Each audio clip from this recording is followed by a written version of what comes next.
anchor it in time, her security is ensured for a while, but if more than one anchor is lost, the task ahead will be daunting. I'm not sure how many of my safe lines snapped last night, but I feel a great urgency to try and reattach what I can, to try and preserve some semblance of safety for my home and family. I tried to walk up to the spider web, searching for a clearer view, but found as I approached, I couldn't see it at all. It seemed to disappear into the shadows. I glanced around to see if I was obscuring my own light. Through the shifting morning mist, sometimes, when I looked at the sun rays, I saw lines of light. Sometimes, there were lines of shadow. The mist tumbled through light, through shadow, and then it was gone. Standing just above the spot where I was sure her web had been, I was puzzled that I could not find it at all from this close position.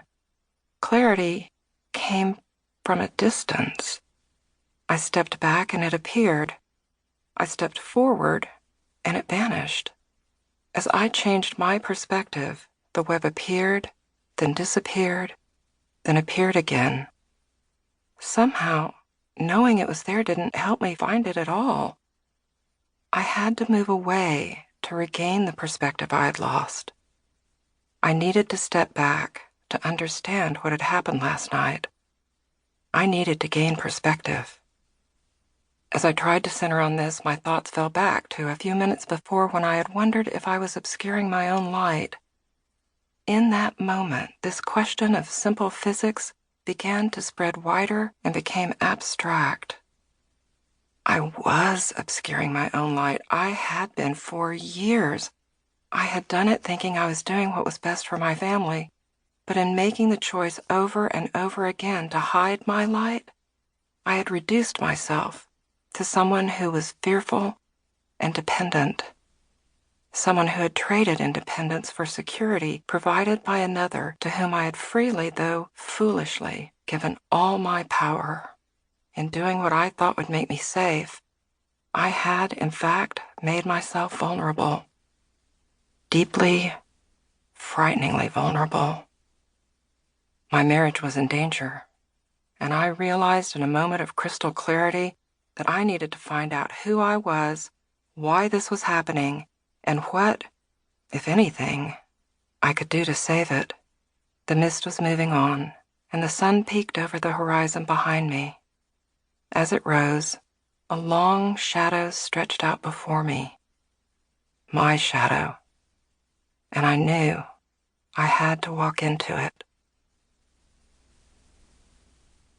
Form and formlessness. It's nice to be able to sit by running water.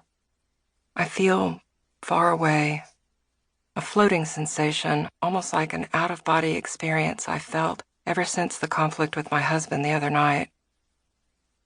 Maybe I'm still in shock. There's an element to this feeling of being only semi-conscious of the present, like being in deep thought on a long road trip and suddenly realizing you've gone 100 miles without noticing anything you've driven past. My attention is about 10% in the present, while the remaining 90% is recycling scattered bits of what happened the other night, trying to piece them together, but nothing seems to fit. The thick morning mist is beginning to envelop me, and the cover it provides is comforting. As the sunlight finds its way through the leaves, it gives streaked, dappled form to the shapeless fog, as if its rays are trying to contain the mist, give it some kind of parameters. But it shifts and rolls with the slightest breeze, refusing to be contained in any way. So it is with my thoughts. My life. Rolling, tumbling, reaching out like a modern dancer trying to grab onto an invisible something, some fragment of understanding, only to have it disappear before I can get hold. If the light falls on me, will it give me form?